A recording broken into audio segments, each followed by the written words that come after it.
Hey, Kua. Hey, Kendra. We are back for, I don't know what episode we're in. Girl, episode 4? 4. We took a break. We took a break, had to attend to some things. Yes, but it's okay because we're back. We back. During Black History Month.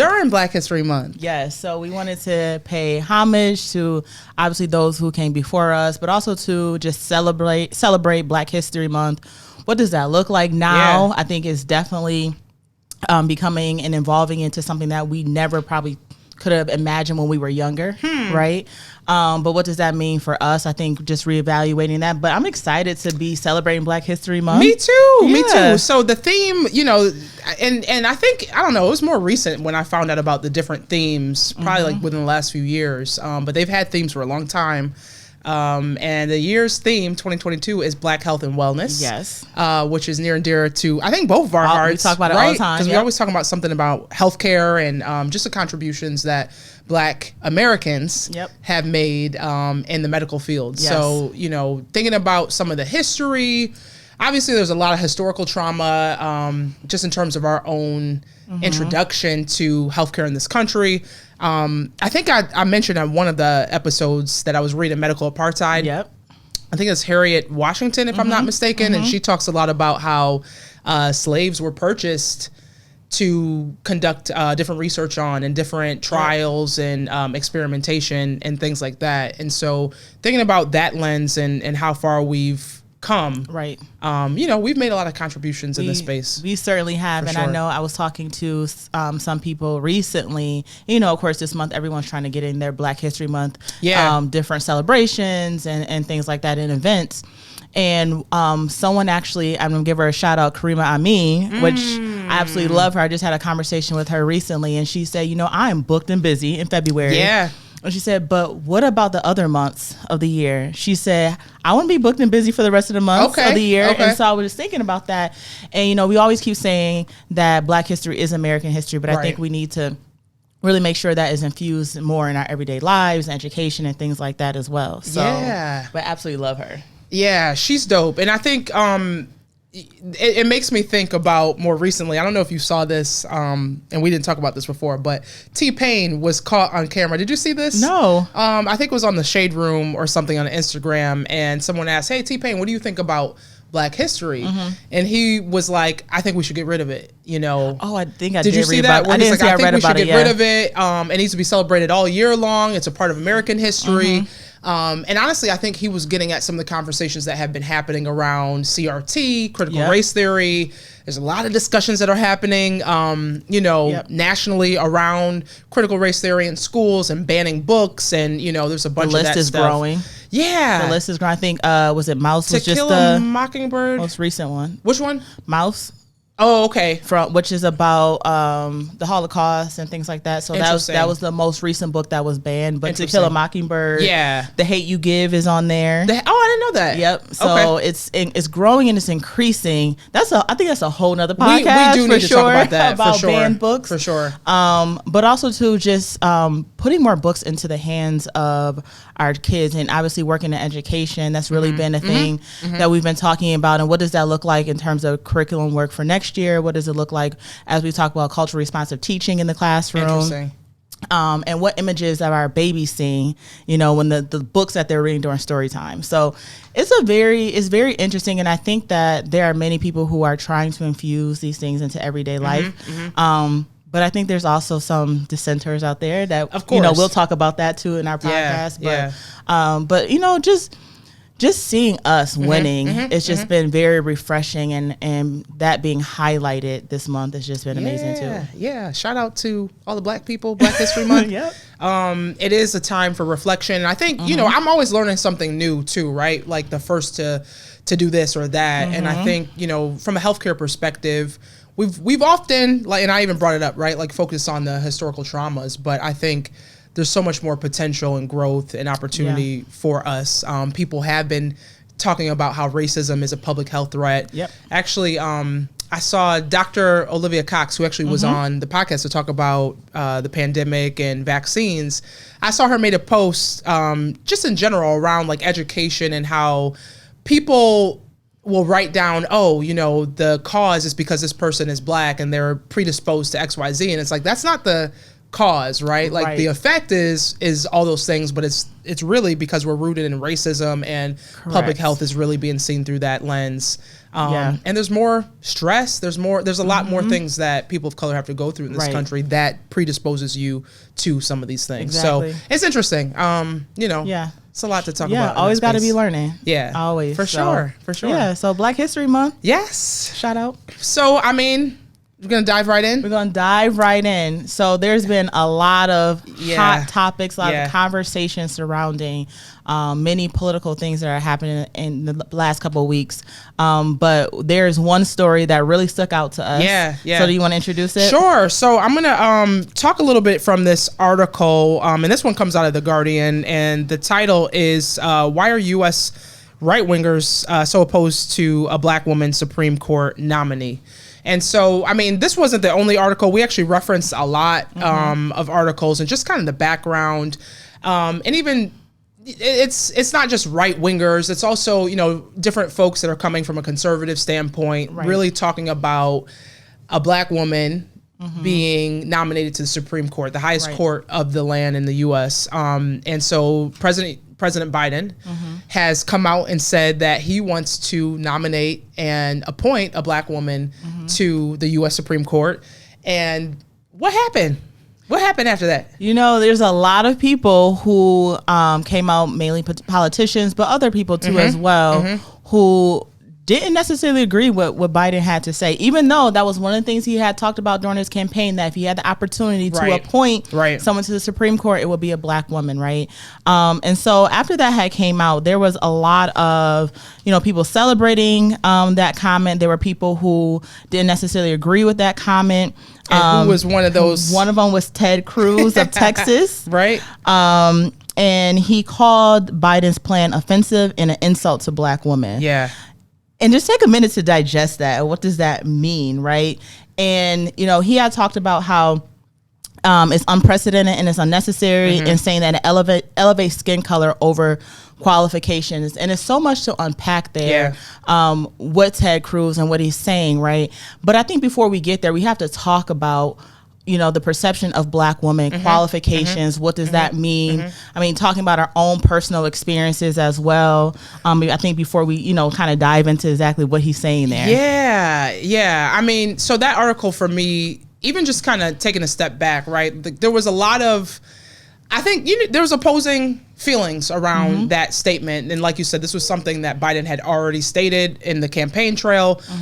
But when you look back, and we kind of dug into some of that research and some of the precedent, it was Ronald Reagan. Yep. When he was a president, who actually came out and said he was going to appoint the first woman to the Supreme Court. And so when you even think about from that lens, the first woman, Ronald Reagan, that was in the 80s. That was 1981 when he came out and said that. And that was the first time we ever had a woman appointed to the court.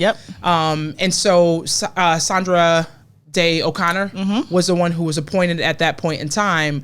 But what they're trying to say is that the difference is that he might have said that, and that was a part of his larger political campaign as well. But at the same time, he had a list that did include other men. Right. So I'm like, okay, he made a list that had some men on there, but he stated he was going to do it, and he did it. Exactly. Back then too, it was her that went door to door and campaigning for, the conservative ticket at that time.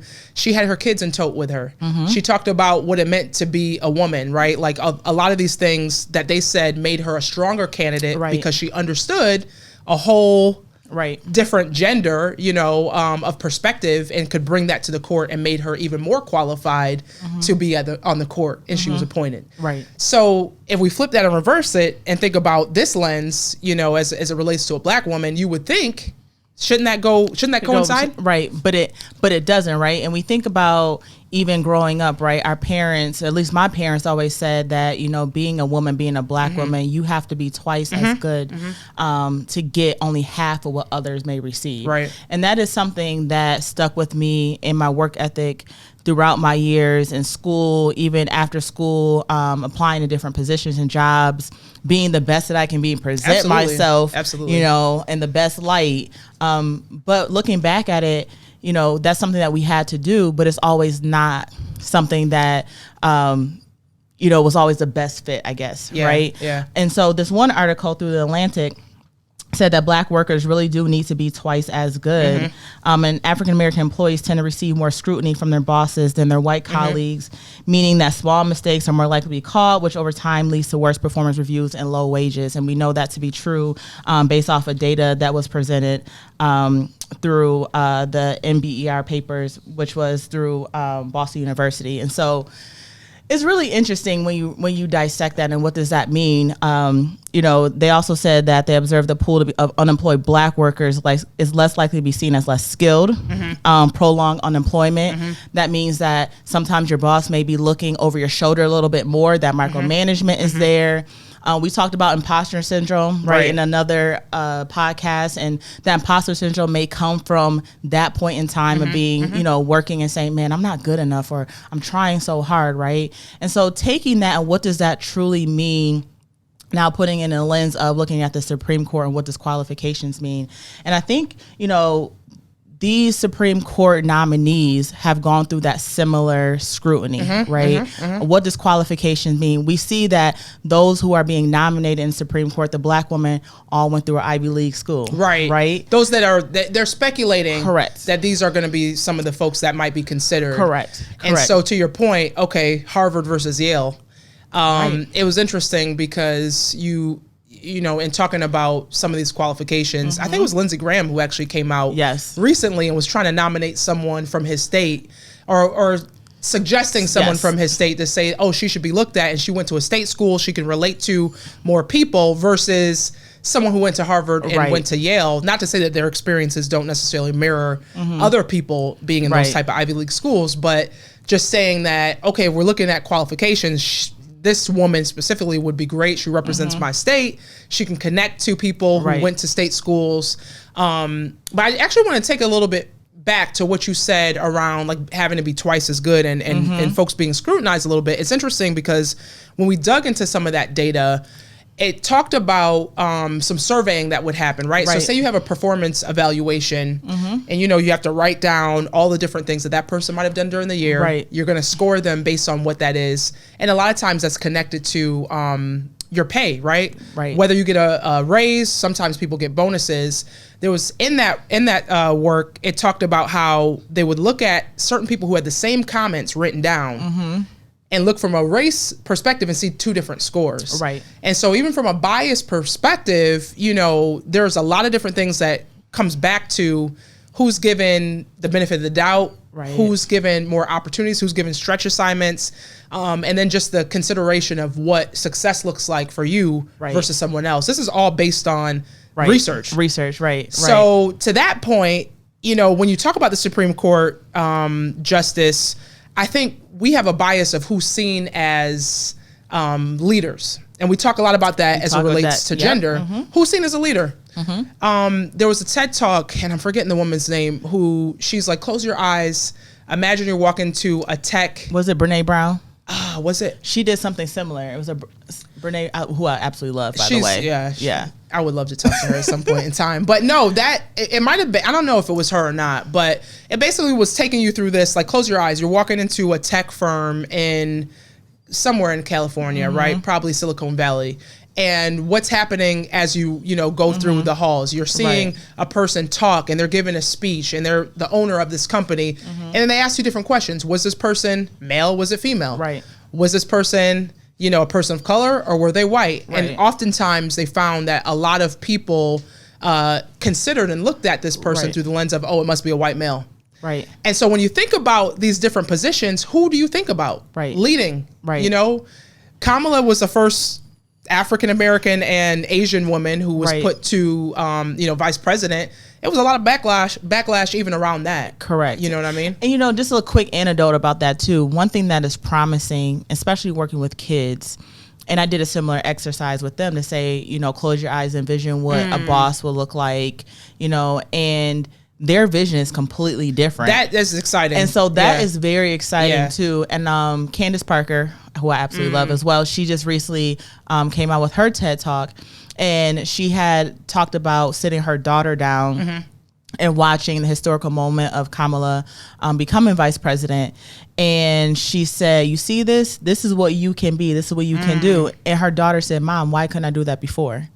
So it is very promising. That's just a quick anecdote, but that was just very promising, especially as it's interesting working in DEI space, working with kids and children versus adults. The conversation is completely different, and you always have to adjust that conversation, but it's very hopeful. And I always say this, Gen Z is going to be that generation that just changes things completely.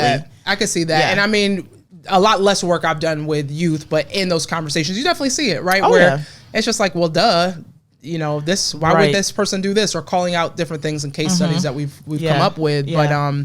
But who's seen as a leader? Who's seen as a leader? And when you think about, I know we talked about some of the demographics of the Supreme Court of the U.S. And so I think another piece to consider is when they were talking about diversifying the Supreme Court back in the day, right? It was established in 1789. And a lot of these different issues were raised in terms of representation, but it was related to geography. Right. So whether you were from the South or whether you were from the North, that was a conversation. Right. It says for its first 180 years, justices were almost always white, male, Protestants of Anglo or Northwestern European descent. And so prior to the 20th century, it says a few Catholics were appointed, but there was a lot of concerns around that. And so we got our first Jewish justice in 1916, first African-American who was Thurgood Marshall in 1967, and then Sandra Day O'Connor in 1981. And so just kind of thinking about that progression, we talk about the changing demographics all the time. It's changing. And Supreme Court needs to represent what America looks like. Right. Yeah. Right. So I don't know. I think there's this fight, you know, and there's this resistance to, I think, the change. But Sotomayor was 2009 by President Barack Obama at the time. You know, and that was something that was also a big deal. And when you look at the population and growth, we know the Latinx community has grown tremendously. Almost doubled, you know, in the past 10 years. Yeah. So I don't know.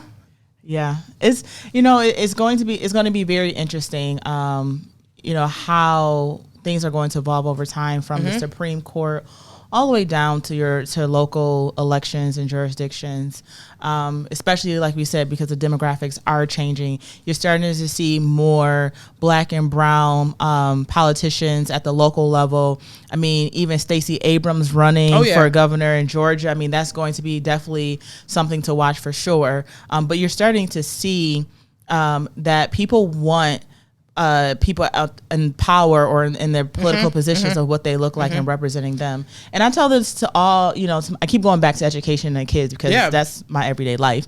But, you know, one thing that some of the students came to me to talk about was, especially the seniors, they were talking about student loans and, you know, what does that look like and how that's going to affect them. And one girl actually said, she was like, Ms. Bram, I'm going to be working at McDonald's for the next 20 years. Like, no, you're not, you know, because she's like, I'm not going to go to school. But no, these are some of the real topics. And I always tell them, like, get behind a cause that you are passionate about, that really reflects you in your life, and really look into who you are electing. They're 18 years old. They're eligible to vote. You know, midterm elections are coming up. So we have these conversations. I tell them, you're no longer babies. You're not kids.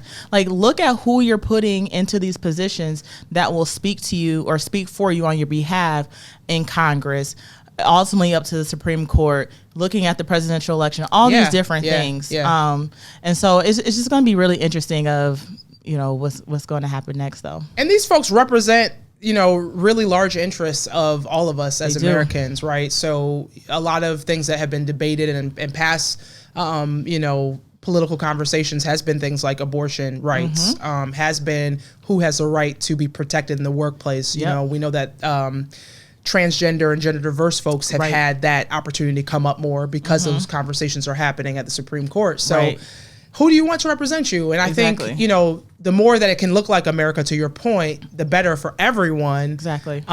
You know, like, have we ever had an openly gay Supreme Court justice? You know, when you talk about different populations that should be represented, those are some of the things that I would love to see, you know, happen at some point in time. Like, just be more representative. You know, so the U.S. is changing. It's changing, and it's changing quickly. It really is. You know, it really we always talk about that, but it's changing quickly. And I think it's changing, like I said, for obviously for the better, but also too is changing where I think in 10 years from now, our conversations about what DEI is, what it looks like is going to be completely different, which I'm very excited about. So I guess, and I want to leave some questions too for our listeners to kind of chime in and hit us up on social media. What are your thoughts around, Biden putting African-American woman on the Supreme Court? Do you feel, as in Senator Ted Cruz, do y'all feel offended by this? Do you feel like, this is something that you wouldn't want to see because of that representation and that split? Because he talked about how Black women make up 6%. And when you look at our total, what is it, 13% total U.S. population. Should a Black woman be on there? What are y'all thoughts around that? Should it be more representative, even though when you look at the stats, it looks like it has been for other communities? Right. So. But I think also, too, one thing about that, with the question that you just asked, too, is that as Black women, we're so much more than just Black women. Absolutely. Right? Absolutely. And so I think, obviously, we lead with that based off of what we look like, but we're so much more, and we bring so much breadth to the conversation. Yeah. And, it's never a question about putting a white male on Supreme Court, or, what does that qualification looks like? Right. Or they don't lead as being a white male, but unfortunately, sometimes you have to lead as being a Black woman. Right. But also, too, we bring so much more to the conversation. Absolutely. And I think even though we make up 6%, there's so much, they talk about we're the most educated population, so all these different things. And I think we have to get past that to say just a Black woman. And I think, it's interesting too, because when they start to break down some of these qualifications, because this is the conversation that people are having, like, oh, you're just making an affirmative action hire. That's something that's been, you're just going to pick them based on the color of your skin.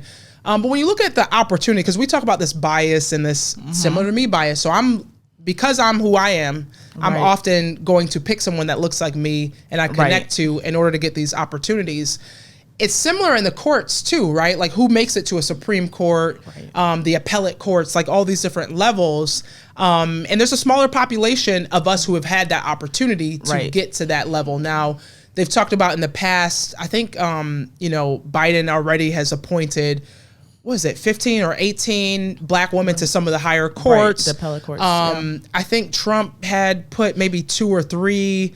When you kind of go back and look, there's been a shift in terms of putting more people to that layer and that level. But in terms of the experience, it's a smaller population, which makes sense. But if they're at that level, they made it to that level for a reason, right? So I think it's going to be interesting to see what that looks like as well. Yeah, it's going to be an exciting shift. So, yeah. But you definitely talk to us on social media. Yes. Let us know how you feel about this decision. And we'll just have to keep an eye on what's going to look like. So yeah, and I think, we talked about this. We actually have some more conversations we want to have around sports. Yeah. Because that's been a big topic as of late. The NFL with this Brian Flores, the coach out of Miami Dolphins, coming with this lawsuit and suing the NFL because of discrimination. Right. And there's a lot to talk about in that space as well. And we have a guest that we want to bring on and talk a little bit more about that. But it's a lot. It is. It's a lot. Who's considered qualified? And I think, it's almost a privilege of being seen as that. Right. And we need to break some of that down. Right. For sure. Keep applying the pressure. Exactly. Well, gem of the day? Gem of the day. I'm putting you on the spot. Oh, gosh. Oh, I didn't even think about this. I know. Okay. So I know we always talk about health and wellness. And I think, that's just something that's close to us and near and dear to us in order to stay sane in these days. Yes. But one thing that I've really been doing lately is getting into meditation. So meditation is definitely an art. There's an art to meditation, because before it'll be like, okay, I'm gonna meditate for 5 or 10 minutes and I will go to sleep. That's just, I'm just honest to God. Sometimes you yes. But I wanted to be mindful meditation. And really isolate the things that kind of make me anxious or sad or whatever the case may be. Really isolate those pressure points that I have throughout the day. And so shout out to Peloton. Hey. And Chelsea Jackson Roberts. Oh, I love her. Absolutely love her. Yeah. So I've been doing her meditations almost daily. Okay. And I started with 10-minute ones, and now she does 20-minute ones, and I absolutely love it. Have you tried the restorative yoga? yet. I did one class. I love that. Well, I end up usually falling asleep sometimes in those too. Yeah. But those are nice too, to really like kind of center yourself and stretch. So I do those two on the Peloton. I'm gonna definitely have to try those out again. But I've been doing like a lot of the biking and the all the other workouts that they have on Peloton, which I absolutely love. However, I've been really getting into meditating and being intentional with my thoughts. And I feel a lot more just free, a lot of clarity there, questions that I have for myself. So my gem of the day is to definitely hone in on some of those thoughts that you may have just floating out there, positive thoughts, bad thoughts, whatever the case may be, and really think about what does that mean and how does that interact with you in your day. So I don't know, I think that's good too. I mean, mental health has been something we've talked about in the podcast, but just kind of seeing things that people have been going through, I think that's really good to stay in tune with yourself and create that space. Always stay in tune. And I would say, on top of that is to pull back from social media a lot too. Like I've been pulling it back a lot, and it's so easy to get pulled right in, especially all the videos and scrolling and people sending you things. And I've been pulling back from social media a lot just because it's heavy. It is. It's heavy. It is. So I think that's really been centering me and grounding me as I enter into this new season of, I don't know what this season is, but I know this is a season of something. Your me season? I'm on my me season, and I'm rooting for everybody black. Okay. Like Issa said. Okay. Black History Month. It makes sense. Right. But no, I'm on my Issa, I guess. But yeah, that's just something, I guess that's my gem, is to really take care of you and be in tune with your emotions. All right. My gem. I think it's interesting because, we have conversations all the time. And with a former guest too, Jasmine, who's also a D&I practitioner. And I would say my gem of the day centers around collective manifestation, right? And so we've talked a lot about this recently, and it's funny because, we do this thing where when we go out, might be relaxing and having a little cocktail or something, and we always say something that we want and cheers to it, but we're putting it out there in the atmosphere. Yes. And the crazy thing is, it comes true. It becoming true, y'all. It's so weird. It becoming true. I think one of the biggest things though, like learning more about that is, and not with everybody, you can't do that with everybody in terms of your own dreams, but it's like you're putting that out in the world to hear, right? Like this is something that I want. This is something I'm looking forward to. But you're kind of like touching and agreeing on church terms, touching and agreeing with other folks, and people kind of rooting for you in that same space. And so you're giving that a lot of positive energy behind it. And then also being vulnerable to say, like, this is what I want. Exactly. And speaking it to life. So I would say, find people in your circle that you can think about the future with, right? You can't do that, like I said, with everybody, but I think if you find, your group, you can do that. And find your tribe. Your tribe. Find your tribe and start to manifest things in your life that you want to see. Because it's, they say 2 or 3 gather. When 2 or 3 gather. And the important thing too is your friends and your tribe is going to tell you when you're off. They're going to tell you when like, girls, sit down, because we've had those moments too. Like, get it together. Right. Like, all right, it's time, time to go. But and that's just the importance of having that tribe. Yeah. So that's my gem of the day. Put it out there what you want. Call it by name. Don't be afraid of it. Yeah. And follow suit. Yeah. So that's it, y'all. All right. So episode 4 in the books. I hope this is episode 4. I think so. I think it is. We'll see. Jay Cruz will tell us. Yeah, Jamil will tell us. All right, y'all. We'll see y'all next week. Yeah. Peace. Peace.